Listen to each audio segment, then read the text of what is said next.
to tell a story that makes him look innocent. So you find him credible, so you believe his version of events. Hey, you can love him. But that doesn't mean there aren't people in your family that are the nicest people you know that on a moment's notice can jump into a temper and do irrational things that aren't in their best interest. And the evidence is clear. George Zimmerman was angry. He might sit over there these next few days and look all nice. He's angry. George Zimmerman had motive to change his story as he learned of additional evidence. That's why you get little pieces that are inconsistent as the story moves forward. He started talking about the hand and the nose over the mouth when the tape came out about having the yells in the background. In this trial, his defense attorney yesterday in the closing argument said that the gun was right here. That's a lie. George Zimmerman said in the interview that the gun was back here. Why? Because people figured out when he started telling the story that the gun was back here, that the story didn't make any sense. If he laying on his back and Trayvon right-handed and has to reach across, it doesn't even make any sense that George Zimmerman can get the gun. The entire defense strategy is an attempt to hoodwink you. The legal system has a bunch of protections for defendants. Why? Most of the time, the jurors can relate to the victim more than they relate to the defendant. Now, we keeping it real. Your experiences as 5 white women and 1 Hispanic woman probably don't relate to Rachel Gentile and all her beautiful, fabulous ways of engaging the world, nor do they probably relate to Trayvon Martin, who's a 17-year-old hip-hop head. But you probably do relate when the defense puts on a woman who's had a black person break into their house with evidence that shouldn't have had anything to do with this trial. They're fueling the stereotypes about what you relate to when they do that. And in that way, the case is about race. It's about knowing that you have a set of experiences that better relate to George Zimmerman. And you as the jury have to think about that and deal with that and recognize the strategy is based on making him likable so you believe his story, which means you got to work harder to really think about what that story is and what the logical story is that makes sense. And then here's the final kicker. 5 of you are mothers. George Zimmerman has not taken responsibility for what he has done wrong. That should affect his credibility. Everybody in this room knows one simple fact. He shouldn't have got out of the car.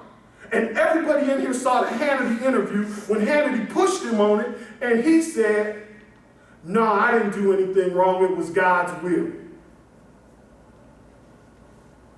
Now, you can't relate to Trayvon Martin, but let me help you out. Close your eyes and think about a 17-year-old athlete that you know and love wearing a hoodie walking home from somewhere. You can relate to them. And that person drinks a little bit as a teenager, might smoke some pot once in a while, but you know in your heart they're a good kid. Probably been in some fights too. Now, you also, sometime raising your children, have events where they did wrong. You'll probably have this exact event. Kid goes to school, bullies or picks on some other kid, thinks they can take him, can't take him. And then the school calls and said, yeah, after the fight, he said the other kid was doing something else wrong. He started telling on other stuff the kid did. Why? Revenge. He picked the fight, lost the fight, now he wants revenge.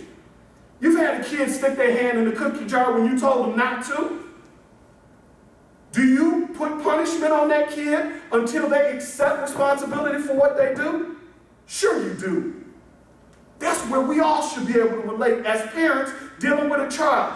We label him as a hard-headed bully because he's acting like a child. If he can't take responsibility for the things he did do wrong, that everybody in society thinks he did wrong, what makes you think he's credible about the rest of the story?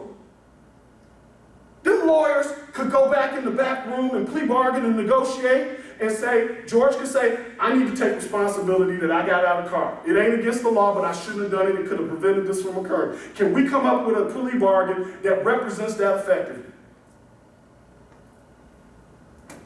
He hasn't taken responsibility for the smallest things he did wrong. If you had a child that did that and you put him in timeout, and when you went and asked them, do they understand why they're in timeout, and they acted stupid and said no, or headstrong and said no, you leave them in timeout a little bit longer, or you find something else. You take away the video games or the television out the room. And if you don't do that as a parent, when your child does wrong, you won't relate to this. And I'm going to tell you this, as a parent, you're part of the problem. If you don't exact responsibility on your children when they do wrong for what they've done wrong in proportioned amounts. Next. Now, what's your role? I've labeled myself as a black educational activist. And for the most part, race ain't got nothing to do with this case. It's got something to do with some of the tactics that's been used by lawyers in this case. Ain't got nothing to do with you.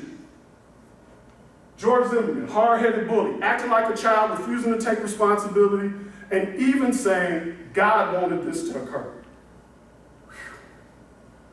He wasn't a thug. He might have looked suspicious, but he hadn't done anything wrong. You can't kill somebody for that. Trayvon Martin was a 17-year-old student athlete, just like the ones you know. So who are you? When they hand you that stack of legal stuff and all that evidence and say, go back and figure this out, and it's confusing and it's hard to work through because you're not a lawyer, ain't never been trained in law, but now they're asking you to be a lawyer, who are you? I'm going to take you back to where we started. Thomas Jefferson and John Adams said that you're important because you are a check and balance on a system that sometimes loses its way. Sometimes we create laws that are unjust. We used to have laws that said it was okay to lynch black people. That's an unjust law. And if this law does not allow for Trayvon Martin to have the same stand-your-ground privileges as George Zimmerman, it's unjust. If this law doesn't make somebody with a gun take responsibility to engage in a potential fight, knowing that they have that gun, and then discharge that gun only because they're losing the fight, that law is unjust. And when you finally make your decision, don't you forget, if you say George Zimmerman's not responsible, every pedophile, every real criminal that looks suspicious, even people that just are bullies, now have a defense. Get a gun and make sure you kill the voice of the person telling the story if the conflict escalates. Is that what we want to do in a civil society? Really? Seriously?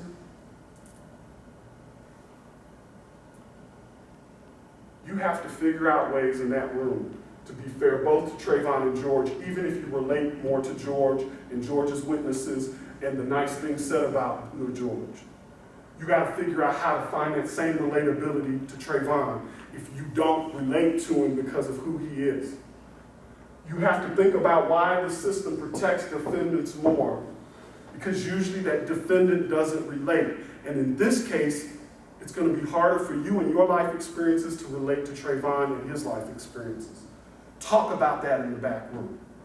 Finally, in this case, the system must protect Trayvon more and not let the lawyers hide behind bad legal standards. Why? Because he wasn't doing anything wrong. No matter what you saw when you looked at him, you stereotyped him, he wasn't a criminal. He hadn't committed a crime. There's no evidence he was on his way to commit a crime.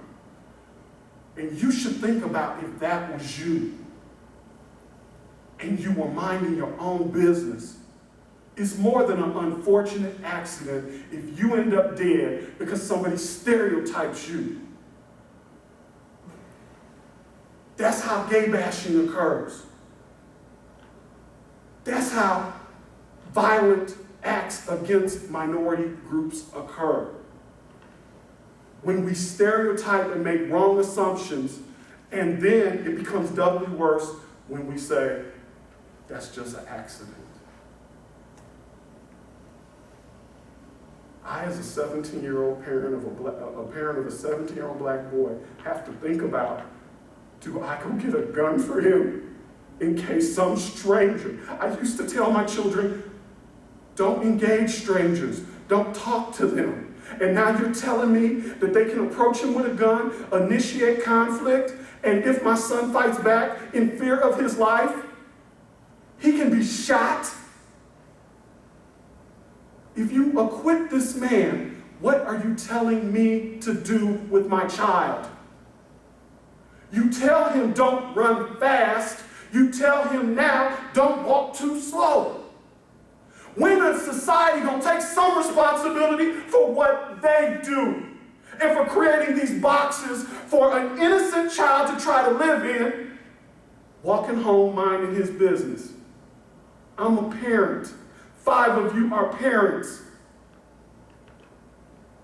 Find a decision that makes society better and is fair to all parties involved for their responsibility in this issue.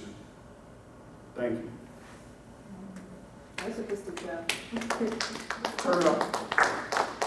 Please. You don't have to applaud.